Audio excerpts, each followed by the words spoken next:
Hello, today we're going to talk about keeping a conversation going.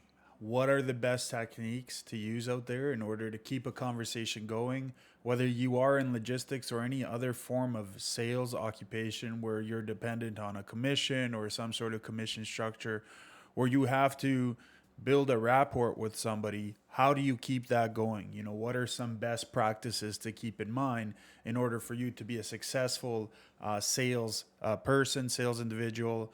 And then again, what I've talked about many times over is having a consultative approach or a more personable approach, a more personal, tailored fit solution for your customers or prospects rather than being one size fits all solution, and this is true across the board for any kind of sales that you do, regardless what industry you're in. So with that being said, one of the best ways to keep a conversation going is by doing open-ended or asking open-ended questions. One of the easiest and most effective ways to open up a conversation is also to ask open-ended questions.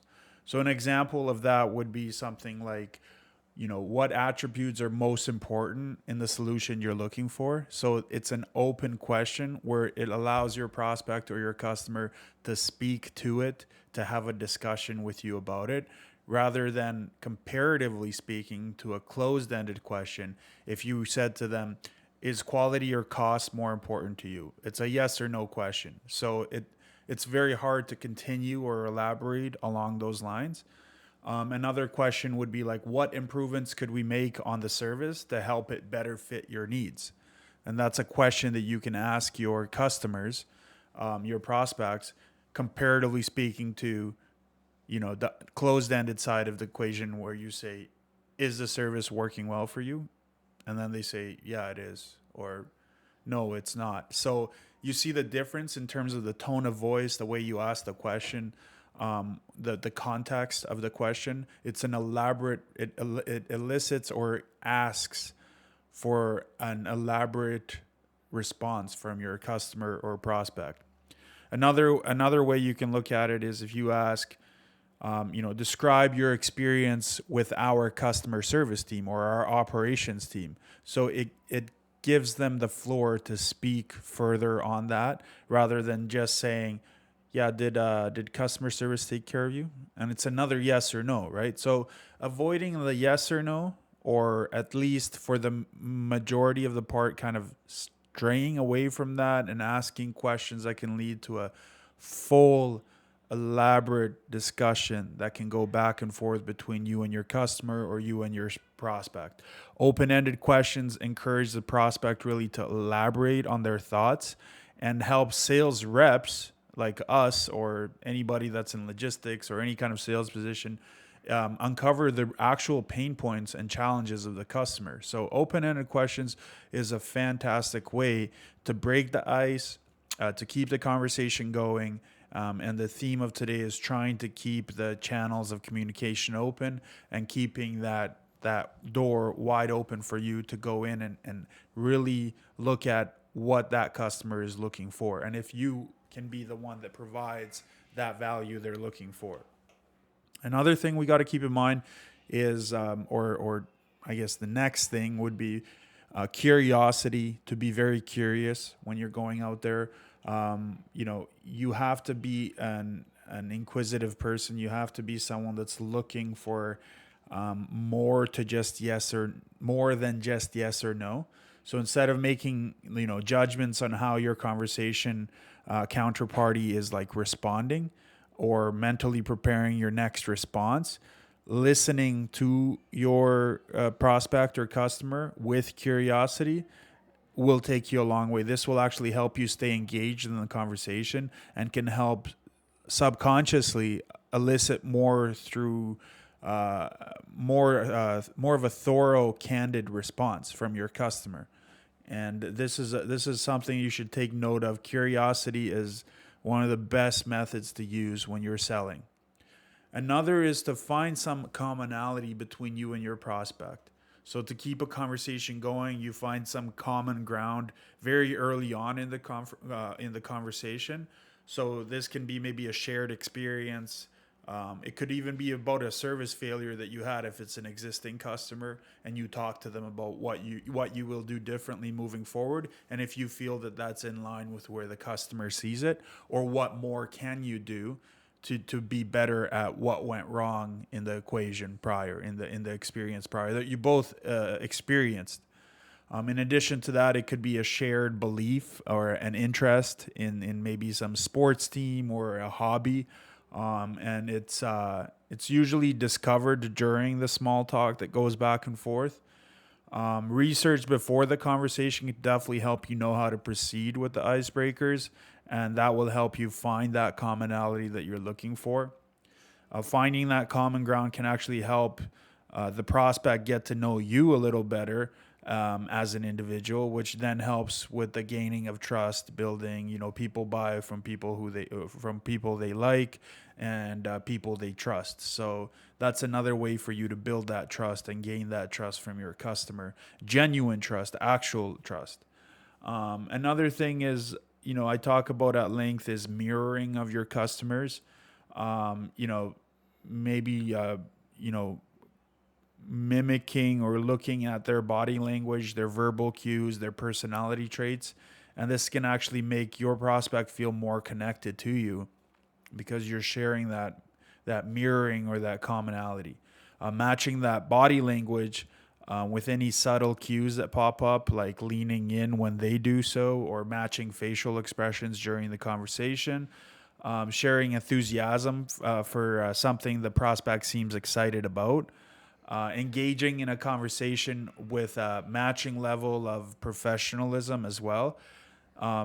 Taking note that in this specific type of conversation, you need to proceed with caution. So obviously, you don't want to be mirroring them if they're in a hurry. You don't want to be mirroring them if they're sad or having a really rough day. So you're mirroring them in terms of you being sad or you looking like you're having a bad, because that's not genuine. So you want to be able to mirror them on the positive aspect of things. If they're smiling, smile back. If they're talking about something that's intriguing, sit upright, lean in forward, and discuss the matters with them. Doing nonverbal cues and things of that nature.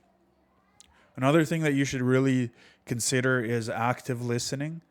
Active listening is actually one of the most important components of productive sales and productive conversations in sales. It involves listening not only to hear a speaker's words, but to truly understand their message and it's in its entirety of what is being said. So active listening does involve being attentive, requesting maybe clarification in terms of what is being elicited, what is being said, showing empathy, using positive body language, avoiding any kind of negative judgment towards that individual, asking open-ended questions like we've talked about a couple minutes ago, and paraphrasing anything that may be very elaborate. Sometimes that can definitely help speed up the process of the sales funnel, the sales pipeline. The sales funnel. Another thing that you can really do is follow-up questions. Follow-up questions are a natural part of any real engaged conversation. So during a sales conversation, they actually help us as sales representatives or sales people show interest in what the buyer is actually saying, and also helps both individuals or both parties from both sides of the table learn more about the underlying needs and wants within that conversation. And some follow-up questions will come naturally, but even tell me more about that can be effective if you say it in the right tone. If you're struggling to find something very specific along those lines. So just saying, can you tell me a little bit more about that, or can you elaborate a bit more on that? This gives your speaker, the individual you're speaking with, the opportunity to really elaborate freely on the topic according to their own understanding and their own priorities as well. In addition to this, finding mutual interest is a big deal. You can build rapport this way and trust, like mentioned. This doesn't have to be related to the actual industry you're working in. Actually, in many cases, it's better to find something that's actually not even related to work, as it can really help break the ice. And some research out there says that before a conversation can help you determine what interest to bring up during the conversations, researching this before you go in will help you kind of either close the deal or keep the conversation going. So looking at their LinkedIn page, the company profile, looking at their hobbies, where they went to school, taking these 5 minutes can definitely bring you one step closer to closing that deal, because you'll be able to communicate back and forth with that individual, that prospect, a lot better, a lot quicker, because you'll be able to speak to them about them and not necessarily about yourself. In addition to all of this, you should definitely be telling a story. The story should be truthful. It should be appealing. You should keep the individual engaged by having their brain release dopamine, by mirroring them, by looking at how you can help them, but being genuine about it. So telling a story of similar pain points, telling a story of past experiences, telling a story about your life, listening to their life story. This can really engage the individual into really trusting you, gaining that trust, and having that ability for you to sell on pain points. And you don't, again, closing doesn't happen on the first call. It doesn't happen on the second call. We're talking like 5, 6, 7, 8, 9 calls later, or 5, 7, 10 meetings later. So it doesn't always happen on the first go at it. It's just, that's not realistic, We've talked about the body language. You want to be nodding. You want to be, tilting your head to one side or the other. This actually has been shown to increase a person's charisma and can also indicate sympathy. Both are very important to earn your prospect's trust. You also want to be square. You want to have an open body and squared towards your prospect. So try to face them directly. Your shoulders should be relaxed and held high and squarely aligned with that prospect. That also can help gain trust, believe it or not.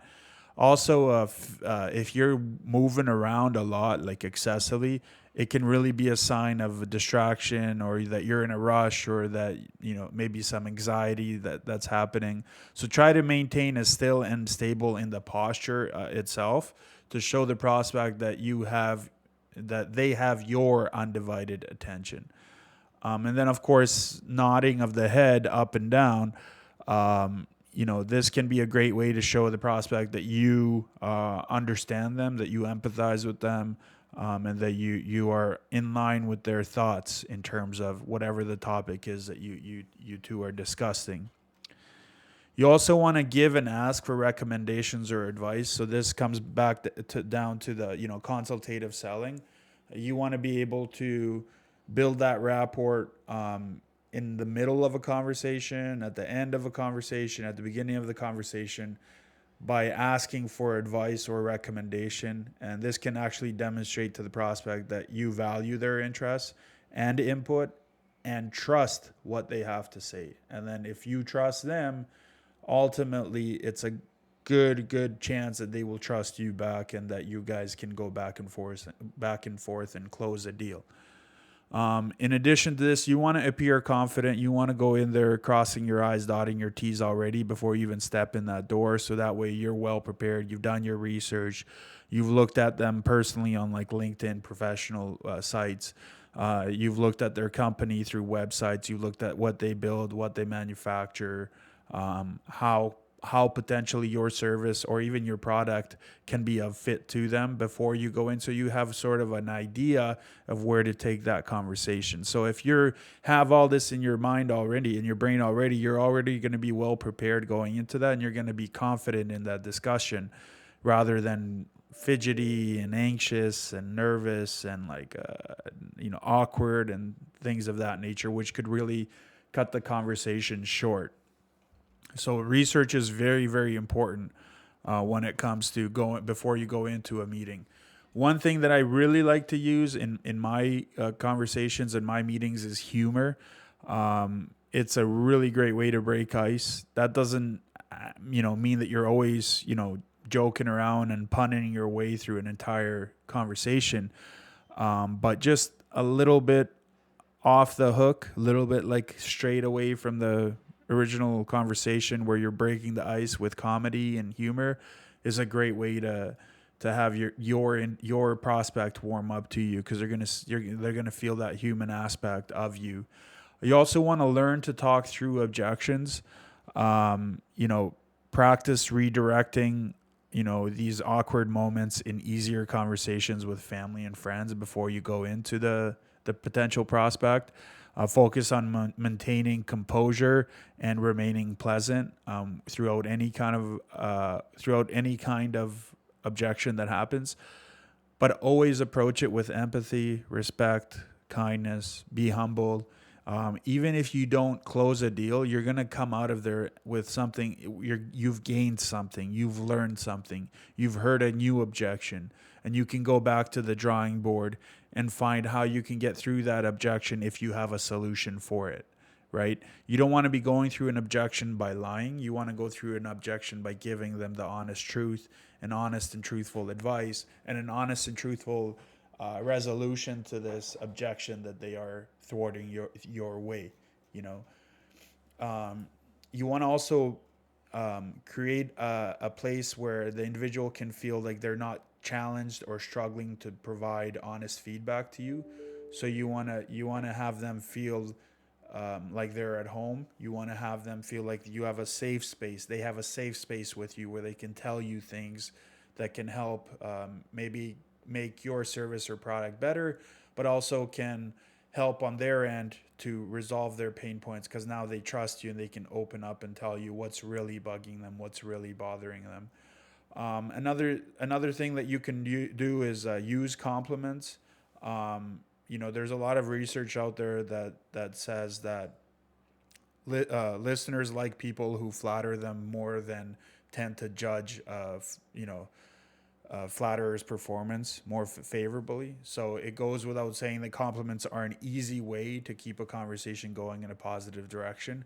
That doesn't mean you go into a shipper or a company and you just talk to them about like, oh, you're so hot, you're amazing, you're so good looking. I don't mean like that. I mean, give them compliments about shared experiences, about things they've accomplished in their life on a personal level. It does not have to be about a physical attractions or looks. I mean, that's a bit like left field. So like go in there on a professional level. You can mention things like, oh, where'd you get those shoes or something like that. That's an amazing tie. That's an amazing, like things along those lines. Or maybe the desk, maybe the computer, maybe something catches your eye subtly that you can bring up and say, hey, that's amazing. Where did you get it? Where did you buy it? How did you do that? I saw that you accomplished that. How did you go about doing that? Like, of course, it's a lot of things at once. It's a mixture of curiosity and excitement and genuine interest in the prospect. It's not just clear cut like compliment. I like your eyebrows or something like that. It could be a lot of things mixed into one. But compliments really do help. And showing this interest to your potential customers or prospects is a fantastic way to break the ice and just keep that conversation going. You never want to go into a question that has a yes or no answer at the end and just it's a full stop, just like bang, yes or no, yes, and then it's very awkward. You want to have a question that's like, yeah, you know what, your customer service team, their answer is like, yeah, you know what, your customer service team is great, but what you guys could do to improve is this. We've had some problems. And you see what I mean? Like the conversation goes instead of just being like, yes, no, yes, no, yes, no. So there you have it. There's some advice on how you can keep a conversation going in a sales call or a sales meeting, and really try to push that forward and try to have you gain that confidence that you need when you're trying to sell out there in a very competitive world. So again, thank you very much for listening. If you like this and made it to the end here, like, comment, share, subscribe to my video, to my channel, excuse me. And I look forward to keep on providing valuable content to people for people in sales, for people in logistics, trucking, dispatching, freight brokering, freight forwarding, customs brokers, whatever the case may be, whatever your profession is. So again, thank you very much, and keep on trucking. Respect. I'll keep on selling, of course, too. Bye.